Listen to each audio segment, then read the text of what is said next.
আসসালামু আলাইকুম রহমতুল্লাহ। প্রিয় শিক্ষার্থীরা, আশা করি তোমরা সবাই ভালো আছো। পলি এডুকেয়ারের পক্ষ থেকে তোমাদের সবাইকে জানাই আন্তরিক শুভেচ্ছা ও অভিনন্দন। তো আজকে আমি তোমাদের ম্যাথমেটিক্স 2 এর তৃতীয় অধ্যায় ধনাত্মক সংখ্যার দ্বিপদী উপপাদ্য এই অধ্যায় সম্পর্কে তোমাদের একটা ধারণা দিব এবং গুরুত্বপূর্ণ কিছু তোমাদের অঙ্ক করে দিব। তো চলো আজকে ক্লাস শুরু করা যাক। তো দেখো, দ্বিপদী উপপাদ্য কি এটা আগে বুঝতে হবে। দ্বিপদী উপপাদ্য হলো একটা বীজগণিতিক সূত্র। যখন কোনো দ্বিপদী রাশির পাওয়ার বা ঘাত তুমি নিবা, এই ঘাতটা যখন বিস্তৃতি হয়ে যে বিন্যাসটা হয় সেটাই হচ্ছে একটা দ্বিপদী উপপাদ্য। যেমন এখানে আমি একটা পদ নিলাম, এখানে আর একটা পদ নিলাম এক্স, তাহলে এ প্লাস এক্স, এটা কিন্তু একটা দ্বিপদী রাশি হয়ে গেল। এখন এই দ্বিপদী রাশির যে ঘাত সেটা আমি নিলাম এন। এখন এই দ্বিপদী রাশির ঘাত হচ্ছে এন বা পাওয়ার। এখন এই দ্বিপদী রাশির ঘাত এন হওয়াতে এইটার যে তোমার বিস্তৃতি হবে, এই বিস্তৃতি হয় যে বিন্যাসটা হবে সেটাই হচ্ছে দ্বিপদী উপপাদ্য বা এটা বীজগণিতিক সূত্র। তা এখন আসো, আমার মূলত এখানে যে আমি যদি মান বসাই যে 0, 1, 2, 3 এবং শেষে বসাবো আর, এখানে যে ফরম্যাটটা হবে সেটা হলো এন সি, আমি একটা খালি ঘর দিলাম, এই খালি ঘরে এই সব মানগুলো বসবে। এন সি খালি ঘর a to the power n minus খালি ঘর এক্স টু দি পাওয়ার আবার ওই খালি ঘরটা নিলাম। তা আসো এক এক করে বসাই। প্রথমে 0 বসাই, তাহলে এন সি এই খালি ঘরে বসলো 0, এরপরে a to the power n minus এই খালি ঘরে আবার বসলো 0, এই ফরম্যাটে আর কি সব বসবে, এই 0, 1, 2, 3, ঠিক আছে। এরপরে আর এই যে এই খালি ঘরগুলোতে বসবে, তাহলে a to the power n minus 0, তারপরে এক্স টু দি পাওয়ার আবার 0, ঠিক আছে। এরপরে আসো 1 বসাই, এন সি ওই খালি ঘরের এখানে বসলো 1, এরপরে a to the power n minus ওই খালি ঘরের এখানে বসলো আবার 1, এক্স টু দি পাওয়ার তোমার 1 যোগ, এরপরে এন সি আবার 2 now, n C 2 a to the power n minus 2, তারপর আবার এক্স টু দি পাওয়ার 2, ঠিক আছে। এরপর তুমি 3 বসাও, plus n C 3 a to the power n minus 3 x to the power 3 plus ডু ডু ডু ডু ডু ডু, এরপরে শেষে আছে কি আমার আর। তাহলে এখন আমি এই খালি ঘরে আর বসাই, n C r a to the power n minus r x to the power r. তাহলে এই যে তোমার বিস্তৃতি হইল, এই বিস্তৃতিটাই হচ্ছে একটা বীজগণিতিক সূত্র বা একটা দ্বিপদী উপপাদ্য। কারণ দ্বিপদী রাশির ঘাত এন হওয়াতে তোমার এই বিস্তৃতি হলো। এখন এই যে তোমার সর্বশেষ যেই পদটা পাইছি এইটাকে বলে সাধারণ পদ। এই যে এই অংশটা এটাকে বলে সাধারণ পদ, বা তুমি বলতে পারো আর প্লাস 1তম পদ। এই সাধারণ পদটা কার? A plus x to the power n এর বিস্তৃতির, অর্থাৎ এ প্লাস এক্স তারপর হচ্ছে এন, এত এর বিস্তৃতিতে সাধারণ পদ সেটা কত? N C r a to the power n minus r x to the power r, ঠিক আছে। তো এই সাধারণ পদকে আমরা কি বলতে পারি? আর প্লাস 1তম পদও বলতে পারি, ঠিক আছে। এটা মনে রাখতে হবে। এখন ধরো আমার এইখানে এ প্লাস এক্সের জায়গায় যদি আমি অন্য কোনো মান দিই, ধরো দিলাম 2 প্লাস 1/x তোমাদের বোঝানোর জন্য, এবং এন এর মান দিলাম 10, এইটার বিস্তৃতিতে সাধারণ পদ যদি এইটা হয় তাহলে এত এর বিস্তৃতিতে এইটার সাধারণ পদ কত হবে? তাহলে এত এর সাধারণ পদ ইকুয়াল সূত্র কি আমার NCR। তাহলে এখানে n এর মান কত 10 CR। আচ্ছা, যেহেতু r এর তো এখানে কোনো মান নাই, এটা হচ্ছে n এর মান, এটা হচ্ছে এর মান, আর এইটা হলো x এর মান। এরপরে a to the power n minus r, এর মান হলো তোমার 2, সেই 2 এর পাওয়ার হলো n মাইনাস r, মানে 10 মাইনাস r। এরপরে হলো x এর পাওয়ার r, তাহলে এখানে xটা হলো 1/x হিসাবে কাজ করতেছে, তাহলে 1/x তারপর হচ্ছে r। তাহলে বুঝতে পারছো এইটা হচ্ছে আমার মূল সূত্র, তার সাধারণ বিস্তৃতিতে এইটা হচ্ছে সাধারণ পদ। এখন এইটার জায়গায় যে কোনো পদ থাকুক ওই সূত্র অনুসারে সাধারণ পদটা এইরকম হবে। এখন সবসময় প্লাস হবে তা কিন্তু না, যদি এরকম হইতো যে ধরো 2 না, আমি অন্য কোনো মান নেই, ধরো এইখানে আছে 2x মাইনাস এইখানে আছে ধরো 1/x, তার পাওয়ার আছে ধরো 20। এখন বললো এত এর সাধারণ পদ বের করো। তা একটা জিনিস মনে রাখতে হবে, আমার মূল সূত্র তো প্লাসের, তাই এরকম যদি মাইনাস থাকে আমি কি করব, তাকে প্লাস করে নিব। তাহলে 2x এটা আমার এই হিসাবে কাজ করতেছে প্লাস x, তাহলে ওই x এর ভিতরে তুমি 1/xটা দিয়ে দাও, তাহলে এর পাওয়ার হচ্ছে 20। তাহলে এত এর সাধারণ পদ কত হয় দেখো, এত এর সাধারণ পদ, তাহলে আমাদের মূল সূত্র NCR, তাহলে n এর মান হচ্ছে তোমার কত 20, তাহলে 20 CR। এরপরে a to the power n minus r, এ এখানে কাজ করতেছে কি, এই যে দেখো এর জায়গায় কে আছে 2x এর পাওয়ার n মাইনাস r, n মানে হচ্ছে কত 20 মাইনাস r। এরপরে আছে আমার সূত্র কি x এর পাওয়ার r, তো x হিসাবে কে কাজ করতেছে এখানে -1/x, তো -1/x তারপর হচ্ছে r। তো আশা করি বুঝতে পারছো। আর এখানে মূল বিষয়টা হচ্ছে যে a প্লাস x এত এর বিস্তৃতিতে সাধারণ পদ বা r প্লাস 1তম পদ যদি এইটা হয়, এখানে যে কোনো মান তুমি বসাও, এর জায়গায় 2 হইতে পারে, x এর জায়গায় 1/x হইতে পারে, বা এখানে প্লাস নয় মাইনাস হতে পারে, যাই থাকুক, এইটাকে আমরা কি করব, এই সূত্র অনুসারে আগে নিব। মাইনাস থাকলে একে প্লাস দিয়ে মাইনাসটা এর ভিতরে x এর ভিতরে নিয়ে নেব। এরপরে এই যে মূল সূত্র, এই সূত্র অনুসারে NCR a to the power n minus r x to the power, এভাবে আমরা বের করব। আমরা যেই অঙ্কই করি না কেন আমার কিন্তু আগে সাধারণ পদ বের করতে হবে, এটা কিন্তু মনে রাখো। আমরা যেই অঙ্কই করি না কেন আমরা সাধারণ পদ বের করতে হবে। সাধারণ পদের মূল সূত্র হচ্ছে এইটা। এখন এইখানে যে কোনো পদ থাকুক তার ওই সূত্র অ্যাপ্লাই করে ওইটার সাধারণ পদ এইভাবে বের করতে হবে। আচ্ছা ঠিক আছে, তাহলে আরেকটা জিনিস, এই যে r প্লাস 1তম পদ, মানে যদি বলে 7তম পদ, তার মানে কি যততম পদ বলবে r এর মান তার থেকে 1 কম হবে।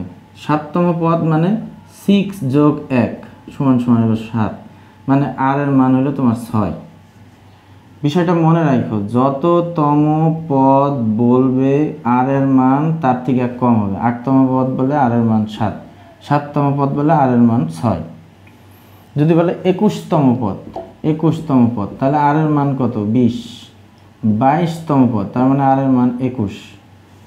যততম পদ বলবে r এর মান তার থেকে 1 কমে যাবে, ঠিক আছে। এখন আসো আমরা বেশ কয়েকটা অঙ্ক করি তোমাদের বইয়ের, যেগুলো খুবই গুরুত্বপূর্ণ পরীক্ষায় আসার মতন।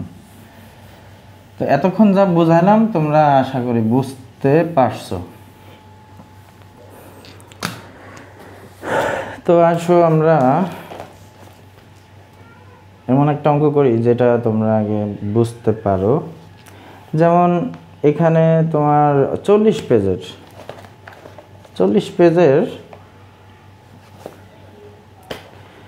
বলছে 2x প্লাস ওয়াই, 40 পেজের উদাহরণ হচ্ছে 2, হ্যাঁ 40 পেজের উদাহরণ 2, 2x প্লাস ওয়াই তার পাওয়ার হচ্ছে 12, 2x প্লাস ওয়াই তার পাওয়ার হচ্ছে 12।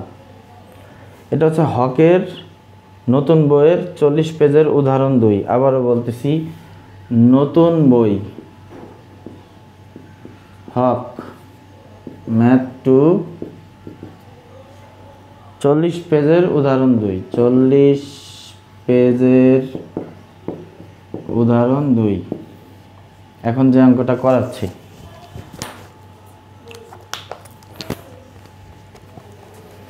তো এটা মুছে দিলাম। দেখো বলছে এত এর বিস্তৃতিতে অষ্টম পদ বের করো, হ্যাঁ না সরি, এটা হচ্ছে উদাহরণ 2, এত এর বিস্তৃতিতে 5তম পদ নির্ণয় করো। এত এর বিস্তৃতিতে 5তম পদ বের করো। তাহলে আমি কি বলছি, অঙ্ক মান যাই থাকুক তোমার কি করতে হবে, আগে সাধারণ পদ বের করতে হবে। তাহলে আমাদের মূল সূত্র কোনটা একটু আগে দেখাইলাম, মূল সূত্রটা আমি পাশে লিখি যাতে তোমাদের বুঝতে সুবিধা, যে a প্লাস এক্স তারপর n, এইটার বিস্তৃতিতে সাধারণ পদ ছিল n c r a to the power n minus r x to the power r, এইটা ছিল আমার এইটার বিস্তৃতিতে সাধারণ পদ বা r প্লাস 1তম পদ, ঠিক আছে। তাহলে আমার এইটার বিস্তৃতিতে ওর সাধারণ পদ কি হবে, আমরা যদি ওই অনুযায়ী অ্যাপ্লাই করি তাহলে দেখো 2x প্লাস ওয়াই তার পাওয়ার হচ্ছে 12। তাহলে এত এর বিস্তৃতিতে 5তম পদ বের করতে বলছে। তাহলে এখন আসো এত এর বিস্তৃতিতে আমরা সাধারণ পদটা বের করি, যে এত এর বিস্তৃতিতে সাধারণ পদ সমান, তাহলে সাধারণ পদের সূত্র হচ্ছে NCR। তাহলে এখানে n এর মান হচ্ছে তোমার 12CR, তারপরে a to the power n minus r, হ্যাঁ এর মান এখানে কত আছে 2x, তারপর n মাইনাস r মানে 12 মাইনাস r, এরপরে হলো তোমার x এর পাওয়ার r, x এর জায়গায় আছে আমার y, মানে এটাই কিন্তু এই সূত্রটা এখানে বসতেছে, x এর জায়গায় আছে y, y এর পাওয়ার আছে r। আচ্ছা, তা এখন দেখো এইটা হচ্ছে আমরা সাধারণ পদ বের করলাম, কিন্তু আমাকে বলছে 5তম পদ বের করতে। তা আমি বলছি যততম পদ বলবে, মানে 5তম পদ যদি বলে তাহলে এখানে r এর মান কত, 4, 4 যোগ 1 সমানিত 5 না।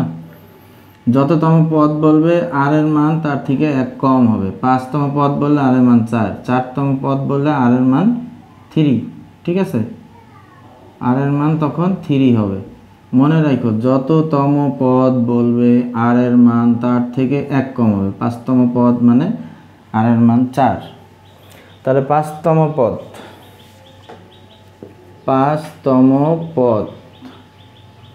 বা r এর মান তাহলে 4, মানে 4 যোগ 1 এততম পদ, এটাও আমরা লিখতে পারি 5তম পদ বা 4 প্লাস 1তম পদ, মানে r এর মানটা হলো 4। তাহলে এখন r এর মানটা বসাই দেই, 12c4, 2x তার পাওয়ার হচ্ছে 12 মাইনাস 4, y এর পাওয়ার 4। তা এখন এখানে তুমি 12c4, 2 এর পাওয়ারও এটা আছে, x এর পাওয়ার এটা আছে, তা আলাদা করে দাও, 12 থেকে 4 বাদ দিলে 8, 2 এর পাওয়ার 8, x এর পাওয়ার 8, y এর পাওয়ার 4। তাহলে এখানেই তোমার কিন্তু অ্যান্সার। এখন তুমি কি করতে পারো, 2 এর পাওয়ার 8 এটাকে ভাঙাইতে পারো, বইতে ভাঙাই নাই, না ভাঙাইলেও হয়, আবার ভাঙাই মানে 2 এর পাওয়ার 8 তুমি ভাঙাইতেও পারো, আবার একটু ক্যালকুলেটরে 12c4 আনতেও পারো, না আনতো বইতে এইভাবে এখানে অ্যান্সার লিখে দিছে, এখানে অ্যান্সার লিখে দিলেই হবে, হ্যাঁ না লিখলেই হবে। তবে একটা জিনিস মনে রাখতে হবে, যততম পদ বলবে আর এর মান তার থেকে 1 কম হবে। 5তম পদ বলছে আর এর মান এজন্য 4 যোগ 1তম পদ হয়েছে। এবং যে অঙ্ক যাই বের করতে বলুক আমার সাধারণ পদ আগে বের করতে হবে, এইটুকু হচ্ছে মনে রাখতে হবে।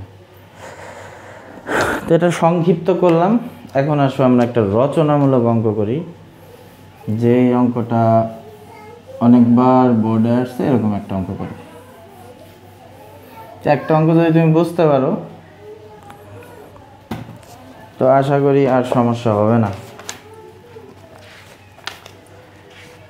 রচনামূলক অনেকগুলোই আসছে বোর্ডে,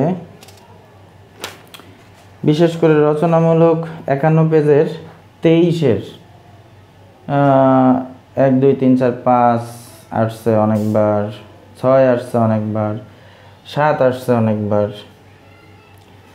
আচ্ছা, এই 7 নাম্বারটা বেশিবার আসছে মনে হইতেছে, 5তম পদ 495 আনসার। তাই আমরা এই অঙ্কটাই করি।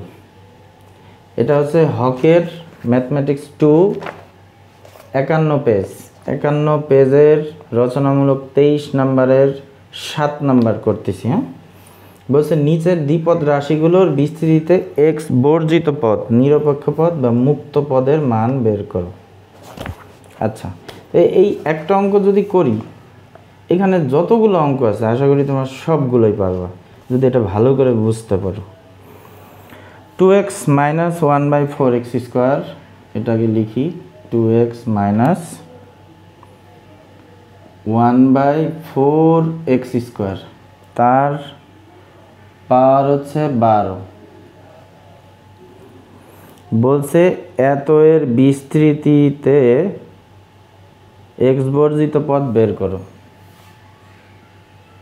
এত এর বিস্তৃতিতে এক্স বর্জিত পদ বের করো। তো একটা জিনিস তোমার মনে রাখতে হবে, এক্স বর্জিত মানেই এক্স নিরপেক্ষ, মানেই এক্স মুক্ত। ঠিক আছে, এই সব কথার মানে কিন্তু একই, এক্স বর্জিত, এক্স নিরপেক্ষ, এক্স মুক্ত মানে এক্স বাদ দিয়ে আর কি।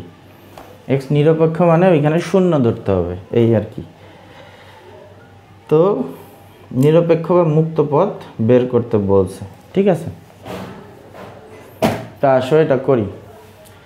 তো প্রথমেই কিন্তু তোমার একটা জিনিস মনে রাখতে হবে যে আমরা মূল যে সূত্রটা সেটা হচ্ছে কি, যে a প্লাস এক্স তারপর হলো n, এত এর বিস্তৃতিতে সাধারণ পদ কত, n c r a to the power n minus r x to the power r।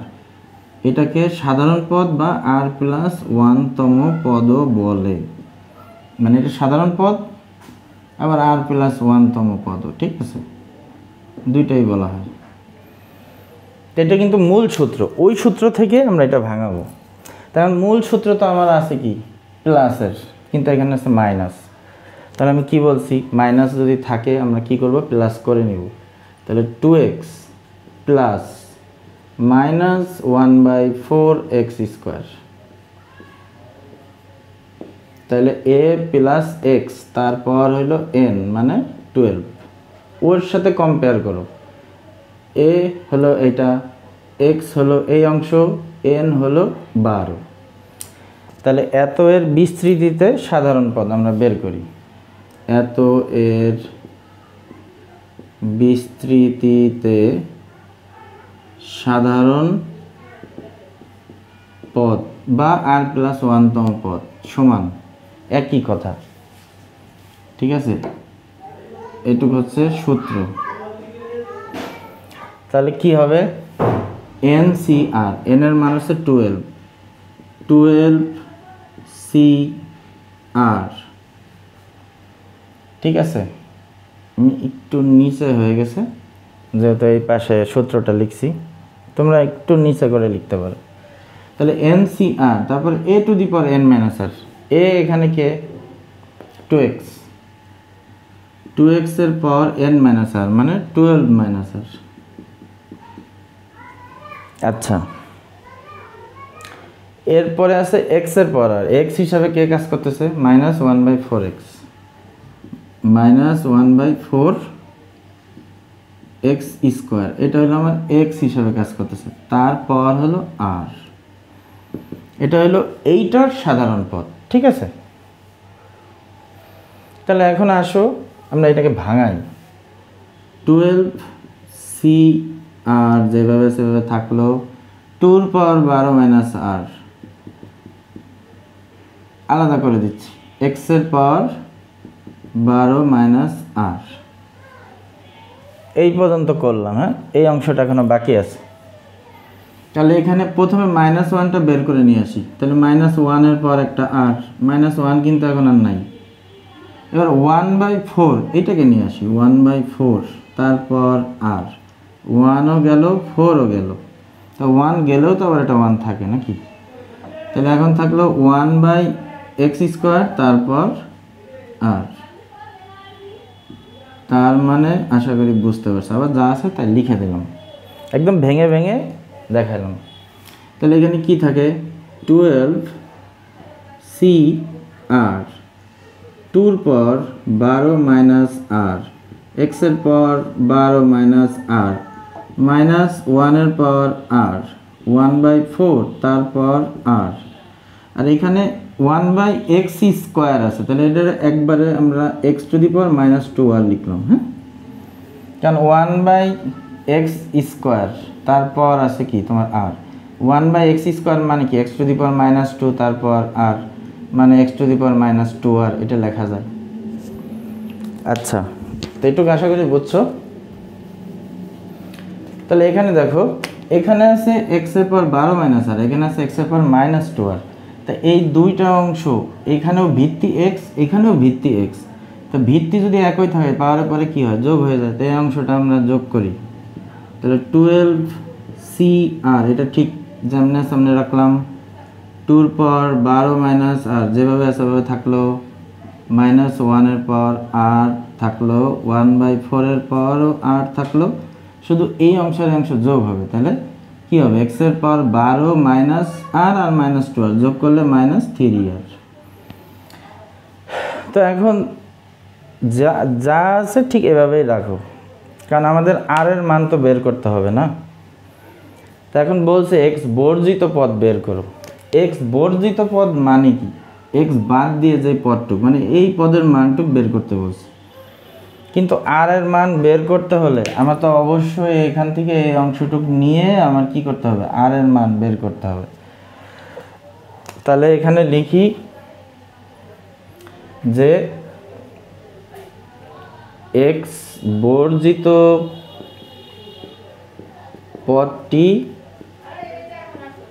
সাধারণ পদে বিদ্যমান। ঠিক আছে, x বর্জিত পদটি সাধারণ পদে বিদ্যমান, মানে এই সাধারণ পদের ভিতরেই x বর্জিত পদটি আছে।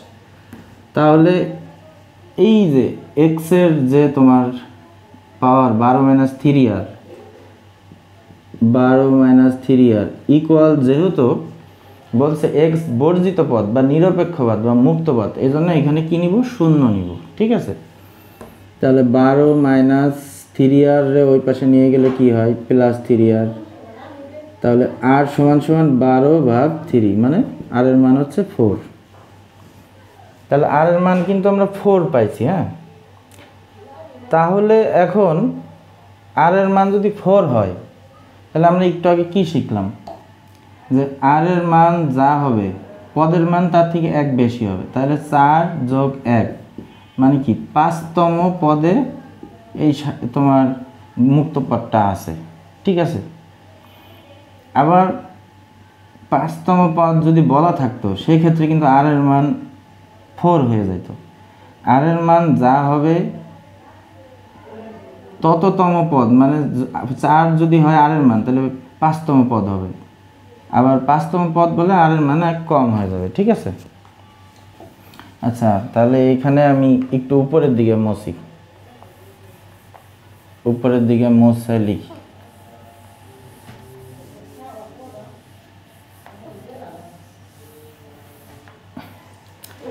আচ্ছা, তাহলে আর এর মান 4, মানে অতএব 4 + 1 = 5তম পদে এক্স বর্জিত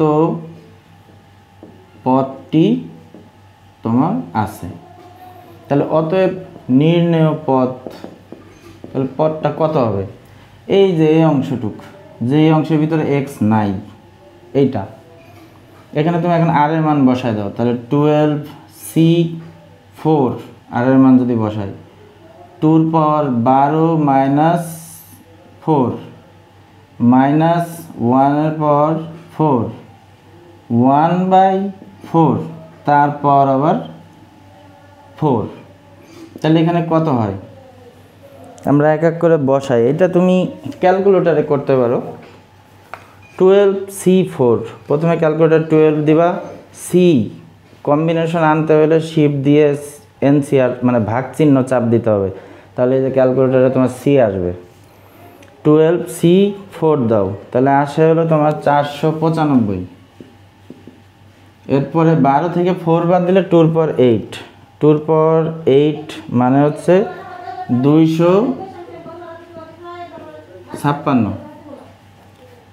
মাইনাস 1 এর পাওয়ার 4 মাইনাস 1 4 বার গুণ হবে, তার মানে মাইনাস 1 যদি তোমার, আমি জানি কি মাইনাসের পাওয়ার যদি জোর হয় তাহলে সেই ক্ষেত্রে কিন্তু আমার প্লাসই থাকে, কিন্তু মাইনাসের পাওয়ার যদি বেজোর হয় তাহলে কিন্তু মাইনাস থাকে। মাইনাসের পাওয়ার জোর, তার মানে এখানে কি থাকলো, এই মাইনাসটা কিন্তু প্লাস হয়ে যাবে। আর 1 এর পাওয়ার তো 1 থাকাও যা না থাকাও যা, কারণ 1/4, 4 এর পাওয়ার 4, তাহলে 4 এর পাওয়ার 4 করো, তাহলে দেখো 256 মানে 1/256, তাহলে এটা যদি কাটো তাহলে অ্যান্সার হচ্ছে 495। তাহলে বলছে যে এক্স নিরপেক্ষ পদ বের করো, তাহলে এক্স নিরপেক্ষ পদটা হচ্ছে 495, সেটা কততম পদে আছে? 5তম পদে আছে। তো আশা করি তোমরা এই অঙ্কটা বুঝতে পারছো। এইটা হচ্ছে 51 পেজের 23 নম্বরের 7 নম্বর, অনেকবার বোর্ডে আসছে, অ্যান্সার দেওয়াই আছে 5তম পদ 495। তো এখন আমি আরেকটা অঙ্ক করি যেটা অনেকবার বোর্ডে আসছে, ওটাও খুব ইম্পর্ট্যান্ট, এটা মুছে দিলাম। হ্যাঁ, ও আচ্ছা, এখানে আরেকটা বিষয় আমি বলি, এটা তোমাদের কাজে লাগতে পারে, যে এইখানে যে তোমার আর এর মানটা বের করছিলাম 12 মাইনাস 3r ইকুয়াল 0 দিছিলাম, ঠিক আছে। এখন এক্স বর্জিত পদ বা এক্স মুক্ত পদ বলছে, এই জন্য এখানে 0 লিখছি। কিন্তু যদি তোমার এক্স বর্জিত পদ এইটা বের করতে না বলে যদি বলতো x⁸8 এর সহগ, x⁷7 এর সহগ, x⁶ এর সহগ বের করো, তখন তাহলে কি করতে? এরকম কিন্তু অঙ্ক আছে, আমি এখানেই দেখাই দিচ্ছি। এরকম যদি থাকে তাহলে যদি বলে x⁸8 এর সহগ, এই 8টা জাস্ট এখানে লিখবা, ঠিক আছে। এই যে এই অংশটা মানে x এর পাওয়ার আছে 12 মাইনাস 3r, ঠিক আছে। মুক্ত পদ বা বর্জিত পদ বা নিরপেক্ষ পদ বললে 12 মাইনাস 3r ইকুয়াল 0 লিখবা। কিন্তু যদি বলে x⁸8 এর সহগ, x⁷7 এর সহগ, x⁶ এর সহগ, তখন কি করবা? এই যে 12 মাইনাস 3r এইটা সমান 0 লিখছিলাম মুক্ত পদের ক্ষেত্রে, আর এই ক্ষেত্রে 8 এর x⁸8 এর সহগ বললে 8 লিখবা। যদি বলে x⁷7 এর সহগ, এখানে 7 লিখবা। যদি বলে x⁶ এর সহগ, তাহলে এখানে 6 লিখবা। তাহলে এখান থেকে আর এর মান বের হয়ে যাবে। আশা করি বুঝতে পারছো। মুক্ত পদ বললে এইটুক সমান 0 লিখবা। যদি মুক্ত পদ না চেয়ে সহগ চায়, তাহলে এইটুক সহগ, এইটুক সমান যার সহগ চাবে, মানে x⁸8 বলে ওইটুক সমান 8 লিখবা। 7 বললে 7, 6 বললে 6, এখান থেকে আর এর মান বের হয়ে যাবে। এরকম অঙ্ক কিন্তু আছে। হ্যাঁ, আচ্ছা, এখন আমি এটা মুছে দেই।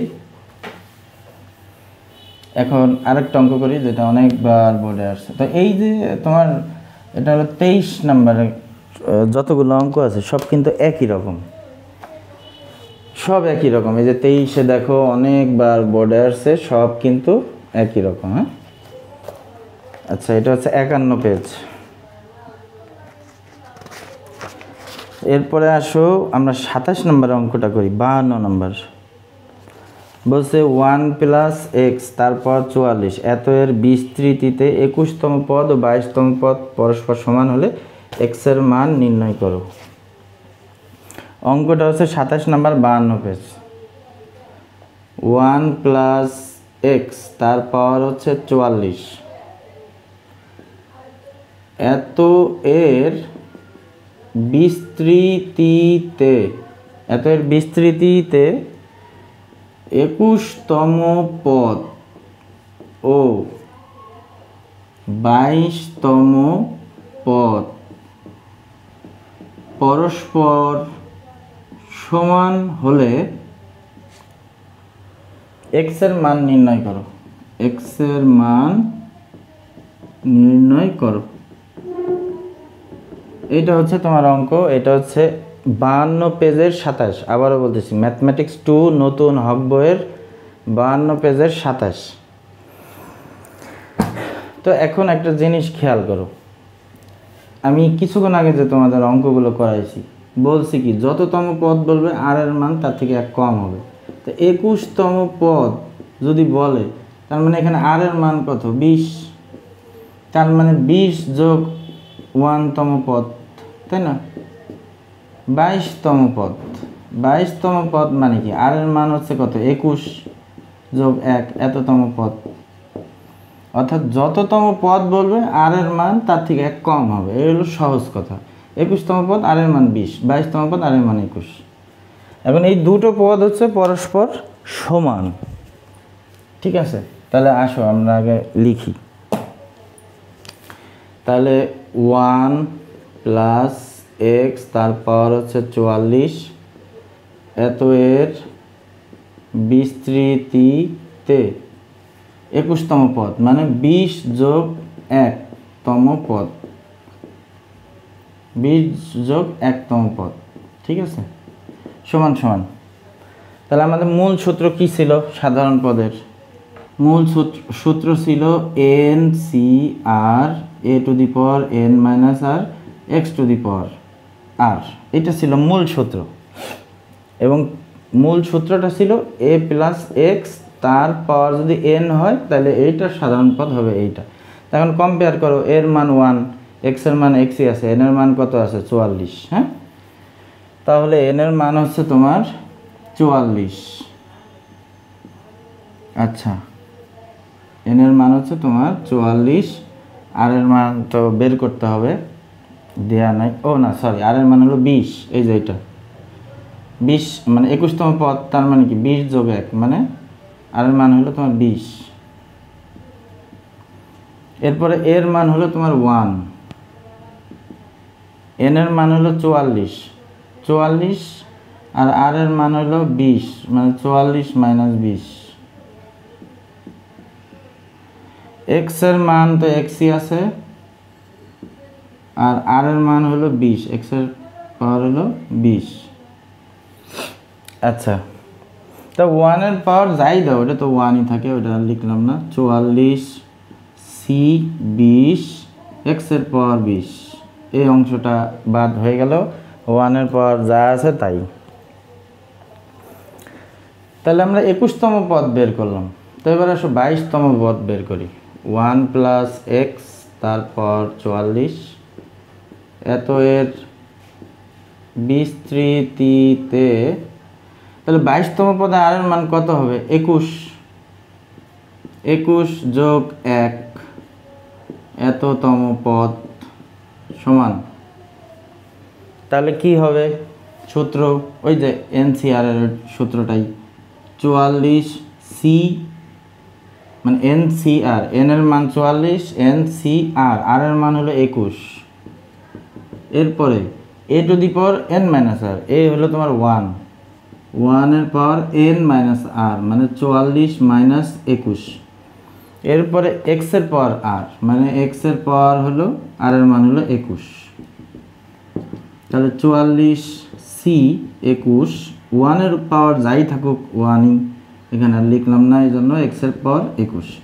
তাহলে এই পদটা হলো তোমার 20তম পদ, আর এই পদটা হলো 21তম পদ। তো এরা পরস্পর হচ্ছে তোমার সমান। তাহলে আমি কি লিখতে পারি শর্ত মতে? 44 সি 20 এক্স এর পাওয়ার 20, 44 সি 21, এক্সের পর 21, তাহলে এক্সের পর 20 আমি এক্সের পর 21 নিচে ভাগ করে দিই, আর এইটার নিচে ভাগ করে দিই। তাহলে 44 সি 20 ভাগ 44 সি 21, এক্সের পর 21 ভাগ এক্সের পর 20। তাহলে এর পরের লাইনটা এখানে করি। তাহলে এক্সের পর 21 থেকে ভাগ থাকলে 20 বিয়োগ হয়ে যায়, তাহলে 21 থেকে 20 বাদ দিলে থাকে শুধু এক্স। আর এই অংশটা ভাগ করলে কি হয় এটা আমরা ক্যালকুলেটরে করি। 44 সি সি আনবা কীভাবে, শিপ দিয়ে ভাগ চিহ্ন দিবা, তাহলে এনসিআর এর সি আসবে। 44 সি 20 ভাগ হলো তোমার 44 সি 21, শিপ দিয়ে আবার ভাগ দাও 21। আচ্ছা, তাহলে 0.875 আসে। এটা যদি তুমি ভগ্নাংশ নাও তাহলে যে 7/8, 7/8 এক্সের মান বের করতে বলছিল, তার মানে উত্তর কিন্তু 7/8। ঠিক আছে, তো আশা করি বুঝতে পারছো। এখন তোমরা যারা দ্বিতীয় পর্বে আছো, প্রথম পর্বে কিন্তু তোমরা বিন্যাস এবং সমাবেশ করছো। তো বিন্যাসে কিন্তু এই যে এনপিআর এইটা তোমরা বের করা শিখছো, তাই না? কম্বিনেশন সমাবেশেও এনসিআর কীভাবে আনতে হয়, সি কীভাবে আনতে হয়, আর পি কীভাবে আনতে হয়। ভাগ চিহ্ন চাপ দিলে আসে সি, আর গুণ চিহ্ন চাপ দিলে আসে হচ্ছে তোমার পি, এনপিআর। তো মোটামুটি অধ্যায়ের যে গুরুত্বপূর্ণ বিষয়গুলো বলা হয়ে গেছে। এখন একটা জিনিস বলে দিই, সেটা অতি সংক্ষিপ্ততায় আসতে পারে, সেটা হচ্ছে মধ্যপদ নির্ণয়। মধ্যপদ নির্ণয়, ঠিক আছে? তাহলে দেখো, মধ্যপদ নির্ণয় এটা তো তোমরা এসএসসিতেও পড়ছো। তো মধ্যপদ হচ্ছে যে ধরো 1 + x তার পাওয়ার একটা আছে 7 আর একটা আছে 8। যদি n এর মান মানে পাওয়ার ঘাত যদি তোমার বেজোড় হয়, ঠিক আছে, এটা যেমন বেজোড় হলে মধ্যপদ হবে 2টি, মনে রাখো। আর যদি জোড় হয়, জোড় হলে মধ্যপদ হবে 1টি। অর্থাৎ n এর মান, ঠিক আছে, এই ঘাতটা যদি এই যে পাওয়ার নাহলে a + x তার পাওয়ার হচ্ছে n, এই n এর মানটা যদি বেজোড় হয় মধ্যপদ হবে 2টা, আর জোড় হলে মধ্যপদ হবে 1টা।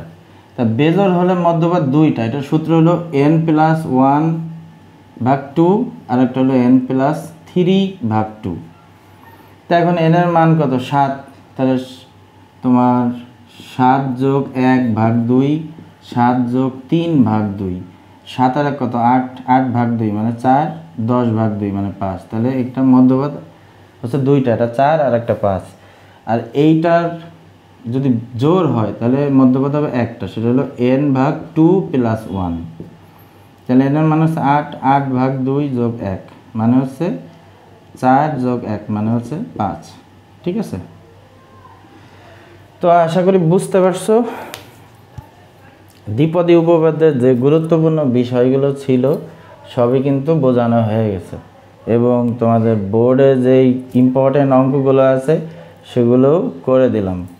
তো আশা করি এই যা আলোচনা হয়েছে এগুলো দিয়ে তুমি ওদের তোমার সেমিস্টার ফাইনাল এবং মিড টার্ম যা যা আসার মতন সবই কভার হয়ে যাবে। তো তোমরা জানো আমরা অনলাইনে কিন্তু একটা কোর্স চালু করছি, যেটা মাত্র 499 টাকায়। এই কোর্সে তুমি লাইভ এবং রেকর্ড ক্লাস করতে পারবা এবং গুরুত্বপূর্ণ সাজেশনও পাবা। তো যারা এখনও কোর্সে ভর্তি হও নাই তাড়াতাড়ি ভর্তি হয়ে যাবা। সবার জন্য শুভকামনা রইল। নেক্সট ক্লাসে আবার দেখা হবে ইনশাল্লাহ। সবাই ভালো থাকো। আসসালামু আলাইকুম।